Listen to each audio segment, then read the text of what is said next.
Selamat datang kembali di podcast Sejarah bersama saya Nunul Lutaya Kakak. Dan saya Wira Berkat Anugrah Halawa. Nah, pada hari ini kami akan membahas sebuah topik yang menarik dan juga sedikit creepy, yaitu sisi lain dari seorang guru, di mana kebanyakan para murid atau kebanyakan orang tidak akan membahas tentang sisi lain dari seorang guru. Karena yang kita ketahui atau diketahui banyak orang umum adalah sisi baik seorang guru. Oke, kita akan mulai dari topik pertama, yaitu adalah ini membahas tentang kekurangan seorang guru. Nah, gimana kita tahu guru itu juga seorang manusia yang terkadang suka melakukan kesalahan. Nah, menurut Saudara Wira Berkat, apakah memiliki pengalaman tentang topik ini? Iya, saya juga memiliki pengalaman tentang hal ini, di mana kebanyakan guru itu tidak melaksanakan tugas dan kewenangannya yang Waduh. sebenarnya. Itu adalah masalah utama sih dalam pendidikan. Mungkin Nah, juga Mas Nuno punya pengalaman yang sama sih. sebenarnya pengalaman saya juga mirip. Di mana seorang guru di sekolah saya saat SMP itu terkadang melakukan tindakan yang bisa terbilang tidak usah ditiru untuk para calon guru ataupun orang lain. Jangan tiru ya, teman-teman, karena terkadang guru saya itu suka terlambat. Waduh, itu tidak benar. Tidak utuh, tidak patut dicontoh. Karena guru adalah seorang yang harus kita teladani sebagai seorang murid. Bukankah benar begitu? Iya, iya, memang guru itu sebagai teladan, contoh bagi siswa. Jadi Waduh, tentunya mantap. siswa itu kan meniru apa yang dipaparkan oleh Waduh, gurunya. betul Nah, sekali itu. saudara. Hebat sekali pemaparan kali ini. Nah, sekarang kita lanjut itu kebanyakan juga ada guru yang keras kepala kan, Waduh, benar susah sekali. dibilangin. Nah, Banyak itu. bagaimana juga pengalaman Mas Nuno tentang Wah, hal ini? ini topik yang menarik nih. Saya akan sedikit cerita akan kisah saya saat zaman SMP, di mana ada guru saya, yaitu guru IPS, ilmu pengetahuan sosial itu. Waduh, keras kepalanya sungguh luar biasa. Dia tidak mau disalahkan, padahal penjelasannya itu jelas-jelas salah, tidak sesuai dengan buku dan tidak sesuai dengan realitanya. Ya, bahaya sekali Nah, itu iya ya. dong, itu nanti kalau siswanya dengar, waduh, nanti dijelaskan kepada anaknya suatu saat, nanti saat saat ini gini loh nak, sejarah Indonesia Merdeka. Waduh, Iya, iya. Indonesia Merdeka tuh sebenarnya tanggal 18. Waduh, Iya, bisa-bisa salah menyesatkan tuh, itu. sesat dong itu. Guru yang tidak patut untuk dicontoh. Akan tetapi saya memiliki solusi untuk permasalahan ini. Sebenarnya guru yang keras kepala itu harus sekolah harus melakukan pendekatan. Mm-mm. Pendekatan Iya. yang dimana memberikan penjelasan kepada guru ini agar tidak menjadi keras kepala, karena jika guru itu keras kepala maka akan menyebabkan kesesatan bagi murid, apalagi kesesatan itu sungguh tidak baik untuk ilmu pengetahuan ya. Iya, iya.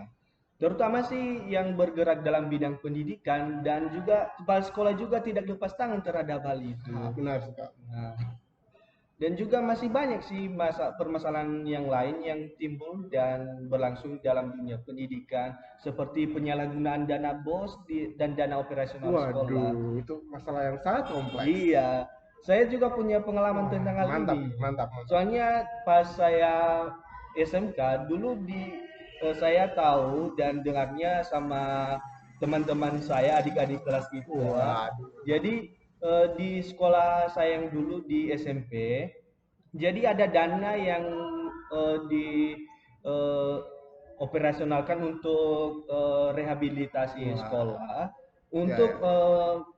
membangun lagi dua Ya. ruangan kelas untuk Oh ya. merenovasi gitu. Wah. Tapi ternyata kepala sekolahnya menyalahgunakan dana tersebut, Waduh. hanya mengganti tembok-tembok yang udah rusak saja. Waduh. Sementara atapnya masih banyak yang bocor gitu. Waduh, waduh, Nah, waduh, waduh. Ini salah satu contoh yang tidak baik dari kepala sekolah ini tentunya. iya, Karena di mana kepala sekolah itu aturan membimbing sekolahnya untuk menjadi jauh lebih maju dan membimbing para gurunya serta murid-muridnya untuk membuat sekolah itu berprestasi dan terkenal, malah digunakan untuk korupsi Iya. dana.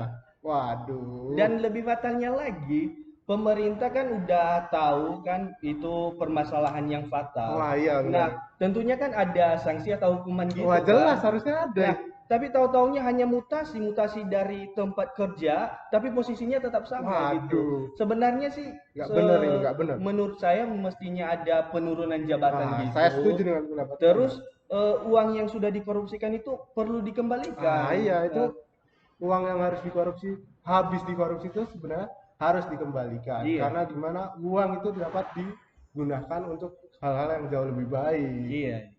Nah, kita akan beralih ke topik berikutnya, yaitu tentang pengaturan nilai. Nah, Nah, menarik sekali.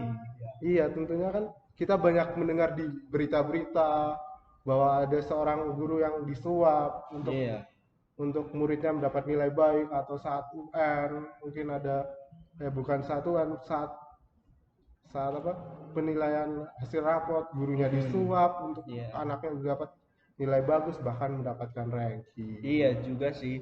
Saya juga pernah mengalami hal yang sama Waduh, sih. silakan Soalnya diceritakan. kan guru ini kan masih muda, Wah, jadi masih masih muda nih. single kan. Waduh. Nah, jadi eh, dia kan udah tahu ada murid yang cantik gitu kan. Waduh, ini Padahal guru-guru tipe genit nih kayaknya. iya, iya. Waduh. Padahal kan kalau kita lihat kan kualitas siswa itu nggak terlalu pintar gitu Ah, kan. ya, ya. Jadi sebenarnya itu memberikan nilai itu sesuai dengan kualitas Oke. siswanya. Tapi karena Kenapa? siswanya ini cantik, menarik Waduh. perhatiannya kan, Good jadi looking. dapat ranking loh di Waduh, kelas. duh, duh, Itu duh, duh. bahaya.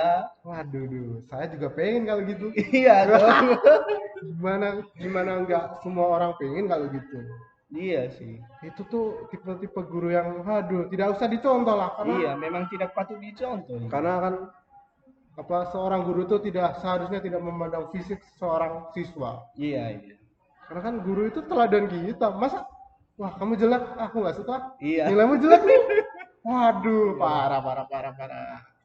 Gimana nih untuk solusinya Nah, menghadapi solusinya sih masalah ini, Bang Wira? menurut saya Oh ya, sebaiknya guru itu kan harus menyesuaikan dengan kemampuan siswanya. benar, benar. Nah, misalnya Oh. dia ingin siswanya itu lebih Aha. pintar lagi, lebih kompeten lagi, Aha. jadi mesti ada bimbingan khusus Wah, gitulah. setuju saya. Nah, jangan ada pengaturan nilai gitu, Wah, iya kayak ada benar. yang dirugikan. Iya, Nah, yang gitu. dirugikan tuh siswa yang Siswa yang lain, ya, padahal siswa yang lain tuh wah jauh berprestasi, iya gitu. mengangkat nama sekolah, juara kelas, Hmm, malah diatur skornya. iya. Waduh, parah sekali ini. Oke, selanjutnya topik apa ini, Bang? Selanjutnya sih ada guru juga yang kurang intelektual. Dalam hal Waduh. ini kan eh, kurang menguasai bidang Wah, ajarnya. oke, kalau ini topik yang menarik. Mungkin saya akan ceritakan sedikit tentang pengalaman saya. Hmm, Ada di mana seorang guru baru di tempat saya itu, iya ya. ya umurnya tidak terlalu muda, tapi dia tuh hanya menguasai satu bidang, padahal dia tuh dulu saat saya SD tuh mengajar 3 bidang, dia hanya menguasai bidang bahasa Indonesia, Hmm, akan tetapi kan dia harus menguasai 3 bidang, yaitu bahasa Indonesia, matematika, dan PKN. Nah, hmm. di bidang bahasa Indonesia dia kubilang cukup menguasai, akan tetapi saat di bidang PKN dan apa tadi saya lupa. Matematika. Matematika tuh mereka, maksudnya dia tuh tidak menguasai karena basic dasarnya adalah seorang guru bahasa Indonesia. Akan tetapi dia memaksakan sehingga penjelasannya tuh wah kurang baik gitu. Iya sih. Mungkin saudara Wira memiliki cerita lain? Saya juga sih Waduh, punya bukan pengalaman sih, tapi pengamatan terhadap hal waduh ini kan. pengamatan menarik sekali. Jadi tentunya kan kita bukan karena ada gaji atau Oke, honor gitu iya, untuk ya. eh, mengajar dalam bidang tertentu. Tapi kalau misalnya kita udah fokus pada bidang kita, misalnya kita kan bergerak dalam Wah, bidang ya, pendidikan pendidikan. sejarah kan. Iya, benar sekali. Nah, jadi kalau lebih baiknya kita fokus di situ aja di Ya, bagian sejarahnya. fokus satu bidang ya. Iya, kalau kita tidak bisa mengajar pelajaran misalnya agama, kita nggak usah merepotkan diri gitu. Wah, benar, benar, Jadi benar. ini nantinya kan tidak berpengaruh juga dengan Iya, siswanya, karena siswa itu kan membutuhkan ilmu yang lebih baik gitu. iya, benar Nah, sekali. Iya, ini topik yang menarik, tapi kenyataannya juga banyak seorang, bukan guru sih, banyak orang tua yang mengharapkan semua semua mata pelajaran dikuasai oleh anaknya. Iya. Padahal anaknya itu juga memiliki keterbatasan. Guru pun juga memiliki keterbatasan. Dimana tadi bilangnya Bang Wira tuh menyebutkan guru itu harus menguasai satu bidang saja, tidak Iya. mungkin lebih ya. Iya. Karena wajar ya, kita juga kalau sebagai seorang guru nanti kita juga manusia. Mana Iya. mungkin kita bisa mempelajari semua bidang secara spesifik atau mendalam. Iya, kecuali sih kalau misalnya kan dia memang benar-benar mampu juga mengajari Wah, iya, iya. beberapa bidang, nggak Iya. apa-apa, itu memang lebih baik menurut saya ya. Iya, bagus bagus. Iya. Pendapatnya saya setuju sekali. Mm-mm. Oke, kita akan membahas topik berikutnya. Yaitu guru labil. Nah, Waduh. mungkin Mas Nuno punya pengalaman. Iya dong, guru labil tuh ya apa ya? Itu nggak baik sih, tapi lucu guru labil. Gimana saat ujian nih, Mm-mm.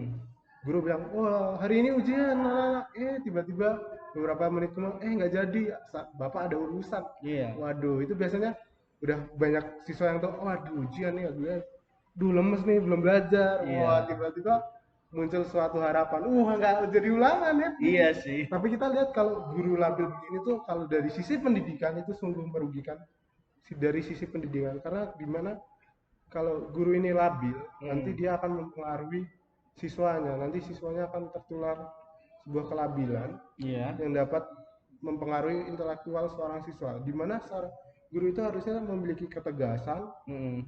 dalam mengajar dan membimbing muridnya gitu. Iya. Nah, bagaimana juga menurut Mas Nuno Iya ya. tentang solusi terhadap hal ini? Wah, solusinya tuh di sini tuh kembali saya tegaskan, di sini butuh peran aktif seorang kepala sekolah ataupun para staf sekolah yang memiliki keahlian di bidangnya, di mana harus membimbing seorang guru yang labil ini menjadi guru yang berkompeten, Iya. agar dapat mengajar dengan sangat baik sehingga berpengaruh juga kepada murid-muridnya. Iya.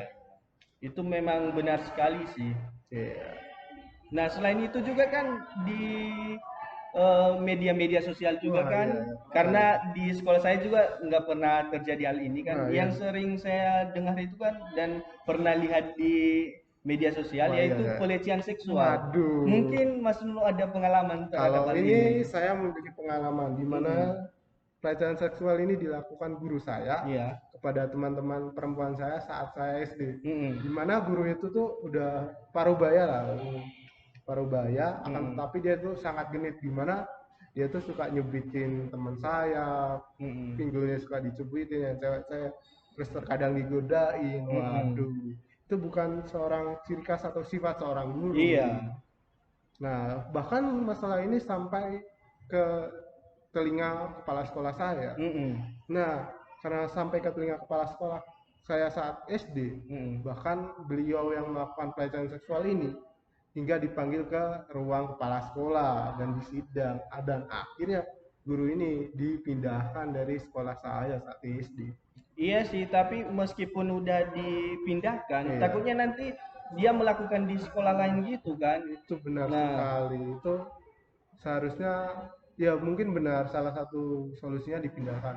Tapi mungkin juga diberi sebuah saran atau masukan agar sang guru ini tidak berperilaku melakukan pelecehan seksual atau cabul-cabul lagi.